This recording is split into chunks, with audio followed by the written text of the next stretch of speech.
Here is the best music theory guide that will help you achieve your musical dreams, your musical desires.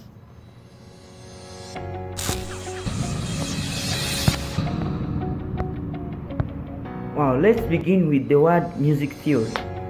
Music theory is a practice musicians use to understand and communicate the language of music. It's a way of communicating and understanding musical language. Musical theory examines the fundamentals of music. It also provides a system to interpret musical composition. For example, cases of basic music theory, it defines the elements. For example, melody, harmony, and rhythm. Those are the basic and fundamental elements in music.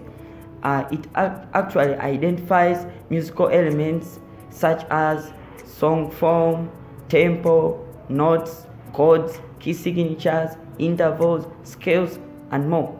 It also recognizes musical qualities such as pitch, tone, texture, dynamics, and others.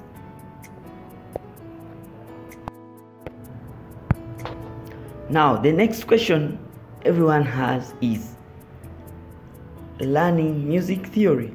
How do I learn music theory?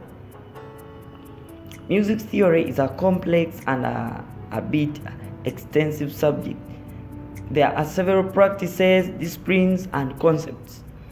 Best to learn music fundamentals at first before exploring advanced music theory, the building blocks that form musical compositions. And these we have harmony, melody, and rhythm.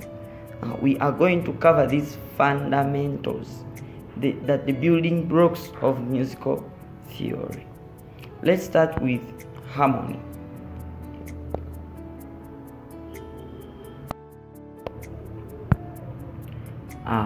Now, what is harmony?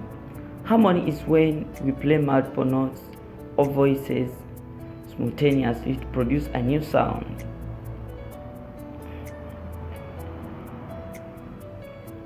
The combined sounds in a harmony complement to one another and sound pleasing. So, for example, if it was one note, then you play like 3 notes, it makes a good sound that is pleasing the ears. Chords and chord progression are examples of harmony. For example, if I'm to play a progression 1-4-1-5, a chord, it makes a harmony. A chord has 3 notes that play at the same time. So the chords and chord progression in a piece of music support or complement the melody. Combining vocal parts also creates harmony. Combined voices of a choir and perfect example is a perfect example. The multiple voices that make up a choir blend to make harmonious sounds. However, harmony takes many forms, and here are the 3 most popular and important forms of harmony.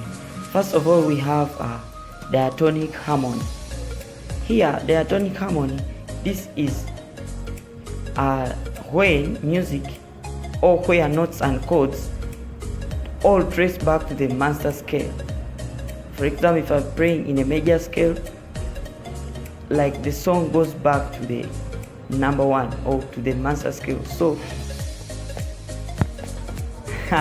now, okay, let me explain it. Diatonic harmony is, let me say, it's a fancy way of saying chords or notes that relate to the certain key. For example, the note D is diatonic to the key of C because it can be found in the C major scale. It's what I'm trying to mean. As you might be thinking, well, it can also be found in other scales too. Yes, it can. So it is also diatonic to those keys as well. Notes and chords can be diatonic to more than one key. That's very possible. Only when you are not analyzing the degree of the note or chord. So what does that mean? If you analyze the note D as the second degree of the C major scale, it will only be the second degree of the C major scale. There will not be. Now we know that a chord can be diatonic to a couple of different keys only if it's not analyzed. When it's analyzed, it only belongs to one key. For each key, there are 7 chords that set a constant pattern and always serve as the same quality in every other key. We are going to use the notes from C major scale to build the chords of each degree of the scale.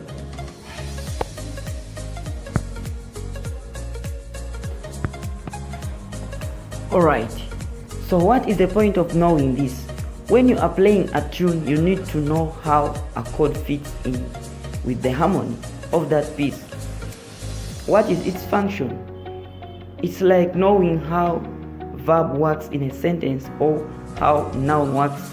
If you don't know these things, there is now no way that you are going to be able to write properly. You might say, I store went to. This makes absolutely nonsense. It's the same thing with music. If you can understand the function of each chord, then you are going to be able to construct harmonies, take them apart, and have true freedom over music. Now let's talk about the non-diatonic harmonies. Non-diatonic harmony, in this case, this introduces notes that are not part of the same master scale. Remember, we said the diatonic harmonies, they come back to the master scale, but here the chords, notes are out of the scale.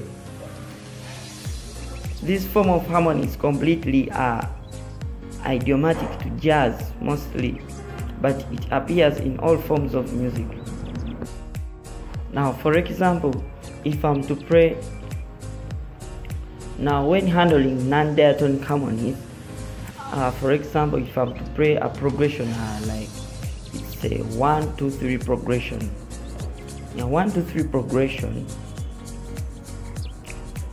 you will find me in most cases doing a flat 3, because in our major scale, for example in the key of C, in our major scale 1 2 3, for example in the key of C, it will be a C, D and E.